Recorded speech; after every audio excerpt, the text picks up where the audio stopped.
এক গ্রামে এক বৃদ্ধ বাস করতেন, যার নাম ছিল দয়ালু রাম।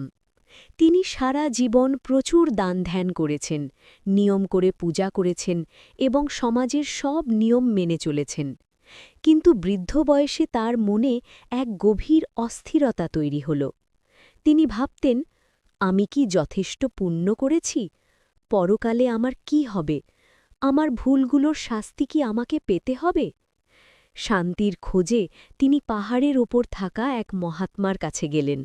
দয়ালুরাম তাকে জিজ্ঞেস করলেন, প্রভু, আমি অনেক নিয়ম মেনেছি, অনেক দান করেছি, তবুও আমার মন শান্ত নয়।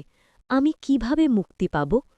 মহাত্মা মুচকি হেসে বললেন, তোমার হাতের ওই ভারী ঝুলিটা নামিয়ে রাখো। দয়ালুরাম অবাক হয়ে বললেন, কিন্তু এতে আমার সারা জীবনের উপার্জিত সোনার মোহর আর পুঁথি আছে।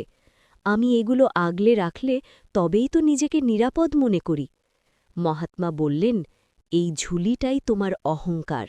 তুমি মনে করছ তোমার নিয়ম আর তোমার দান তোমাকে রক্ষা করবে, কিন্তু প্রকৃত শান্তি সেখানে নেই। তুমি যা কিছু করছ তা আমি করছি, এই আমিত্বই তোমার বোঝা। তুমি নিজেকে পুরোপুরি ঈশ্বরের হাতে ছেড়ে দাও। ভাবো যে তুমি তার হাতের একটি যন্ত্র মাত্র। যখন তুমি নিজের সব জাগতিক নিয়ম আর অহংকারের ঝুলি ফেলে দিয়ে কেবল তাঁর ওপর ভরসা করবে, তখনই তিনি তোমার সমস্ত ভার গ্রহণ করবেন। দয়ালু রাম সেদিন বুঝতে পারলেন, শরণাগতি মানে কাজ ছেড়ে দেওয়া নয়, বরং কাজের ফল আর অহংকার ত্যাগ করে পরমেশ্বরের চরণে নিজেকে সঁপে দেওয়া। তার মনের সব ভয় নিমেষেই দূর হয়ে গেল। গল্পের মূল শিক্ষা। এই গল্পের মূল শিক্ষা হল অহংকার মুক্ত বিশ্বাসী প্রকৃত মুক্তি।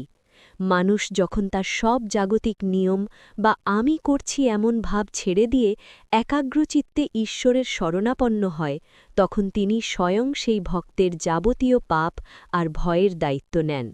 নিজেকে সমর্পণ করাই হল পরম শান্তি লাভের একমাত্র পথ।